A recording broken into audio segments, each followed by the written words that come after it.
Okay, hello everybody, welcome to Paradise Wildlife Park, welcome to the cheetah feed.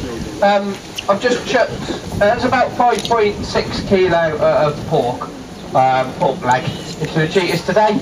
And it's quite nice. These three are actually brothers. They were a litter of 8, and all 8 survived. We believe that actually that's probably a world record for a litter of cheetahs. I've never heard of anything more than that. We can't find anything on the stud book saying there's more than that either. But this is a very unique situation because cheetahs are actually solitary cats. Brothers in the wild would actually probably stay together. They call this a coalition of cheetahs, and they actually stand a lot better chance of survival, obviously, if they stick together, and they're a bit more formidable force. Higher success rate on hunting, and obviously defending against predators as well. There's 3 of them. But what they're actually doing there is they're all eating very quickly, and they're all down on all 4s with their ears pointing back. And what they're doing is naturally, even though they're in captivity, is keeping an ear out for predators. I mean, like a lion, hyenas or jackals, even baboons or a large group of vultures will probably push a cheetah on its own off its food. So what they're doing is they like to eat very quick and very often. They'll probably hunt every single day. They might not be successful every day, but they often go for the best part straight away. And they eat quickly, and they're one of the only animals that rarely ever comes back to a kill afterwards, because they know that once the vultures are swarming, other predators are coming in, and the idea is they don't want any conflict whatsoever. Because they're such a slender, slim animal, if any injury to their legs, to their tail, or any part of their body, in fact, they'd actually struggle to hunt and carry on and survive. So they avoid conflict at all costs. It's probably one of the reasons why they evolved to be such a fast animal that they are. They are, of course, the fastest land mammal on the planet. They can reach speeds of just under 70 miles per hour at a top speed, but they probably only hit that for a few seconds at a time. They've adapted amazingly well and evolved over millions of years now. They're believed to be one of the oldest cats on the planet.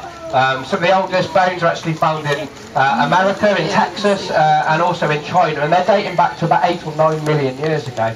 So it's an incredibly well-adapted cat. What you would have found probably 8 or 9 million years ago is nothing like the animal we see today in Africa. They were probably derived from kind of half pouncing and a half running cat, whereas now obviously in Africa that they are literally found as a purely running cat. Some of the adaptations they've got to evolve to this kind of top speed and this rapid acceleration, 0 to 45 in 3 strides, and anything over 45-50 miles an hour, each stride will be probably 20 to 25 foot in a single stride alone. It's a huge distance, and when you're watching that on TV, you don't really get that kind of perspective of how far they're actually travelling. But it's probably from this top of this platform here to that tree that's sticking out just behind the back of that boy there. So it's a huge distance they're covering. There's 2 points in that stride where they don't touch the floor at all. That's when their legs are fully extended and when they're fully doubled up. So what they use is a nice big thick long tail at the end there. They throw that from side to side, and it actually helps them counteract their body weight and actually change direction while they're in mid-air and help them turn sharply at high speed. They've also got at the front there this reduced muzzle length compared to most cats, and they've got enlarged nostrils. And that obviously helps get the oxygen in and pump the blood round.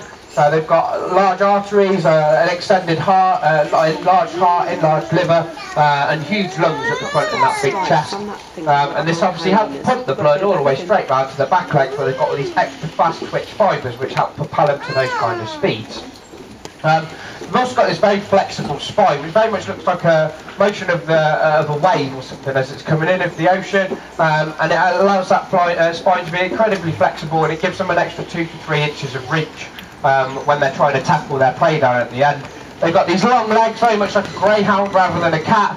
They're not very good climbers at all. They can climb if they have to, but they're not very good at balance. They're built for this speed on a flat surface. They've got very much dog feet rather than cat feet. A lot of people actually did originally think that they were probably more canid than feline, but they're not. They are part of the feline family.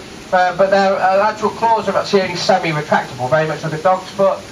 So they can't retract them, and they act as kind of running spikes when they're running at high speed. That helps give them that extra grip.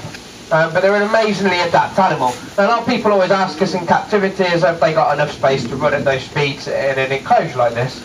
To be perfectly honest with you, we don't really want to encourage them to run up to 70 miles per hour. The only reason they do that in the wild is simply to either catch food or run away from something. They do need exercise though, and we are looking at the moment of actually putting a small little track in here, a bit like a greyhound law system track, so we can probably run them for 5 or 10 minutes a day. That's probably all they need, because you can imagine running at those high speeds actually puts a huge strain on their body.